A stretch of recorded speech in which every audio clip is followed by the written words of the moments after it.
اور وہ باتیں اس طرح کر رہے ہوتے ہیں کہ اللہ نے مجھے یوں کہا اور میں نے اللہ کو یوں کہا. پھر اگو میں رابعہ بصریہ کی بھی آپ گفتگو دیکھیں تذکرۃ الاولیاء میں، یہ سارے بابے ڈائریکٹ باتیں کر رہے ہوتے ہیں جس ہم آمنے سامنے بیٹھ کے باتیں کر رہے ہیں. خواب نہیں ہے، تعویل بھی نہیں ہو سکتی. خواب میں چلو ہو سکتا ہے کہ ان کو کوئی خواب نظر آ گیا، بے شک کوئی شیطان ہی آ گیا تو اس کی پھر بھی تعویل ممکن ہے، لیکن یہ بالکل آمنے سامنے بیٹھ کے باتیں کر رہے ہوتے ہیں.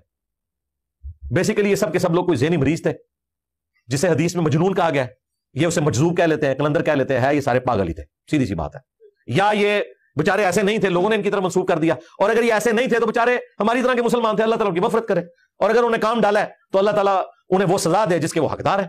ہاں بالکل، ہمیں تو کوئی کسی ایسے شخص کے حق میں دعا کرنے کی ضرورت نہیں ہے جس نے اس امت کا بیڑا غرق کیا ہے. ہم اس کے لیے یہ کہتے ہیں کہ جس کا وہ حقدار ہے وہ کچھ اس کے ساتھ ہونا چاہیے. ابھی پتہ چل جاتا ہے کہ ذہنی مریض کون ہے، پاگل کون ہے، اور ایسے بابوں کے حق میں دعائیں کون کرتا ہے. اسحاق فیصل آبادی صاحب، جن کو مرزا اپنا بابا مانتا ہے، اس دور کا حسین کہتا ہے نعوذ باللہ، ان کا بالکل یہی عقیدہ تھا جس پر مرزے نے یہ سارے فتوے لگائے ہیں. ان کی ویڈیوز موجود ہیں، انہوں نے واضح طور پر یہ عقیدہ بیان کیا ہے کہ اب بھی اللہ تعالیٰ اپنے بندوں سے کلام کرتا ہے. نبیاں کی ہوندا کلام ہوندا، بھاویں وحی دے ذریعے ہوے، الہام دے ذریعے ہوے، جویں بھی ہوے رب گل کردا انہاں نال. دروازہ بند ہے، اللہ دے رسول علیہ السلام فرمایا جاری. مگر اگر کوئی آکھے کہ اللہ دی طرفوں مینوں آ گل دسی گئی، مگر یہ کوئی لوگوں دسن دی نہیں نہ آئے کوئی گل ہے، مگر اللہ نے مینوں کئی گلاں دسیاں، یہ انکار نہیں کرنا. اس تو کلام اس امت ہو رہا اور ہوندا رہنا قیامت تک. تینوں ہویا بسم اللہ خوش ہو جا کہ رسول اللہ دی پیروی پاروں، حضور دی برکت پاروں اجے بھی یار ساڈے نال اللہ تعالیٰ علیہ ایمان نال باتاں کردا، انہوں بھی ٹھنڈ پیندی ہے اور کئی موقع تے سچیاں بھی نکل.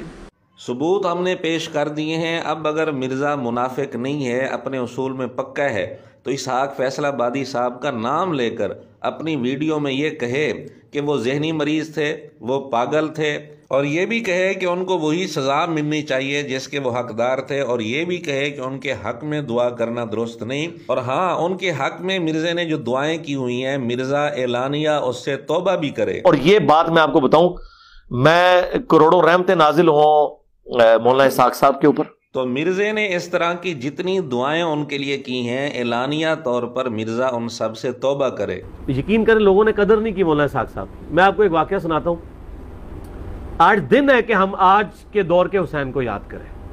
میں تو ان کو دور جدید کا حسین سمجھتا ہوں، مولانا اسحاق صاحب کو.